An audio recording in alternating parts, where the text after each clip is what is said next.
তো দেখো আজকে আমি একটা ট্র্যাডিশনাল শাড়িকে স্ট্র্যাপলেস ব্রান্ডেড দিয়ে পরেছি আর কিরম লাগছে সেটাই আজকে তোমাদের সাথে শেয়ার করব। So guys, good afternoon. কেমন আছো তোমরা সবাই? আশা করছি সবাই ভালো আছো, আর তোমাদের ভালোবাসা আমি তো সবসময় ভালো থাকি। So welcome back, tips up back. So দেখো আজকে আমি একটা ঢাকাই জামদানি, সফট ঢাকাই জামদানিকে পরে নিয়েছি এরকম ভাবে। আর পরে কিরম লাগছে সেটা কিন্তু তোমরা আমাকে অবশ্যই বলো। আর হ্যাঁ, এই শাড়িটার সাথে আমার মনে হলো এরকম ভাবে চুল খুলে ভালো লাগছে কিনা সেটাও তোমরা জানিও। এরকম চুল খুলে কি ভালো লাগছে সেটা তোমরা বলো আমাকে। নাকি এরকম ভাবে চুলটাকে জাস্ট এরকম ভাবে ক্যাজুয়ালি রাখলে ভালো লাগছে, নাকি এটাকে নিয়ে যদি আমি এরকম ভাবে আটকাই তাহলে ভালো লাগছে, এরকম ভাবে আটকালে ভালো লাগছে সেটাও বলো একটু, যে এটাকে এরকম ভাবে আটকালে আমাকে ভালো লাগছে কিনা। সো নাকি চুলটাকে পুরো যদি টেনে আমি এরকম ভাবে গুটিয়ে দিই তাহলে ভালো লাগছে, এটাকে নিয়ে যদি আমি চুলটাকে এরকম ভাবে গুটিয়ে দিই তাহলে ভালো লাগছে, কোনটাতে আমাকে ভালো লাগছে বলো। আবারও বলছি, এই স্টাইলটাই আমার কাছে বেশি কমফোর্টেবল অ্যান্ড আমার মনে হলো এই শাড়ির সাথে এই লুকটাই ভালো যায়। তোমরা বলো কোনটাতে আমাকে বেশি ভালো লাগছে, আর একটা ট্র্যাডিশনাল শাড়ি এইভাবে পরলে কিরকম লাগে, তোমাদের কি মত? একটা ট্র্যাডিশনাল শাড়ি ট্র্যাডিশনাল ভাবে পরলেই ভালো লাগে, তাহলে সেই লুকটাও আমি তোমাদের সাথে শেয়ার করবো। একটা ট্রেডিশনাল শাড়িকে ফ্যাশন করে স্টাইল করে পরলে ভালো লাগে। স্টাইলটা তো তোমার নিজস্বতা, তুমি যেভাবে করবে সেটাই তোমার স্টাইল, আর ফ্যাশনটা হচ্ছে ট্রেন্ড। সো কোনটা ভালো?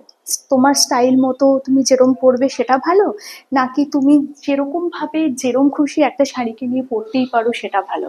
সো যেটা ভালো সেটা তোমরা কিন্তু অবশ্যই শেয়ার করো, আর ভালো লাগলে কি করবে সেটা তোমরা জানো।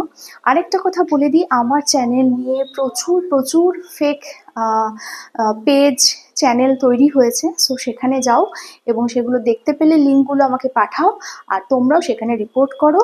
আর এই ডিজিটাল বেগাররা, তাদের বাড়ির লোকরা বলে কি, আমার ছেলে আমার মেয়ে ওয়ার্ক ফ্রম হোম, কিন্তু আদৌ কোনো চাকরি বাকরি নেই, এই লোকের জিনিস চুরি করে খায়। মানে হয় না, লোকের গাছে ফল হয়েছে ওটা পেরে খাই, লোকের বাড়ি রান্না হয়েছে ভাত চুরি করে খাই। তো এরা হচ্ছে ভাত চোরের মতো, এরা হচ্ছে ডিজিটাল চোর, ডিজিটাল স্ক্যাম করে এরা। আর এইভাবেই এদের বাড়িতে ভাতের হাঁড়ি বসে। তো যাই হোক, যদি তোমরা দেখে থাকো তোমরা কিন্তু অবশ্যই জানাবে, আর ভালো লাগলে প্রচুর প্রচুর লাইক করবে, শেয়ার করে সাবস্ক্রাইব করবে, আমার চ্যানেলের পাশে থাকবে। যেখানেই দেখবে আমার বা আমাদের, তোমরাও তো আমার ফ্যামিলির লোক, আমাদের বাড়ির জিনিস চুরি হয়েছে, সেখানে কিন্তু তোমরা ঝাঁপিয়ে পড়বে, প্রতিবাদ করবে, তোমাদের হাতে যা অস্ত্র আছে সেটা দিয়ে প্রতিবাদ করবে।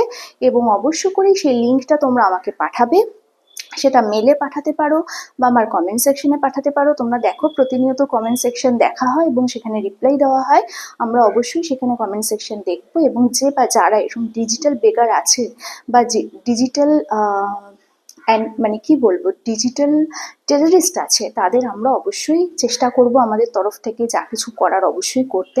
অ্যাকচুয়ালি কি জানো তো, চাকরি বাকরি না থাকলে তাদের বোঝা যায়, ওয়ার্ক ফ্রম হোম হলে সেই ডিউটিটা শিফটিং হয়, কোনো শিফটিং ডিউটি নেই, যখন তখন তাকে দেখা যায়, তাদের দেখা যায় এবং তাদের সংসার চলে যখন অন্যের পয়সায়। সেটা স্বীকার করতে লজ্জা কিসের ভাই, যে আমাদের চাকরি বাকরি নেই, আমরা তোমার ভিডিও চুরি করি, চুরি করেই আমরা চলি, এটা বলতে এত লজ্জা? সতী সাজাটা, লুকিয়ে লুকিয়ে অসতী থাকাটা কোনোটাই ভালো না, তাই নয় কি? লোকের দিকে আঙুল তোলার আগে বলতে হয়, জানো তো, বুঝতে হয়। যেমন রং বদল, দল বদল, মালিক বদল হয়, আজকাল কিন্তু ওরম আবার বৌদি বদলও হয়। হুম, ওরম বৌদি বদলও হয়। সুতরাং কে যে চুরি করে গড নোস। সো প্লিজ তোমরা সাথে থেকো, পাশে থেকো, এবং যেটা বললাম সেটা অবশ্যই করো।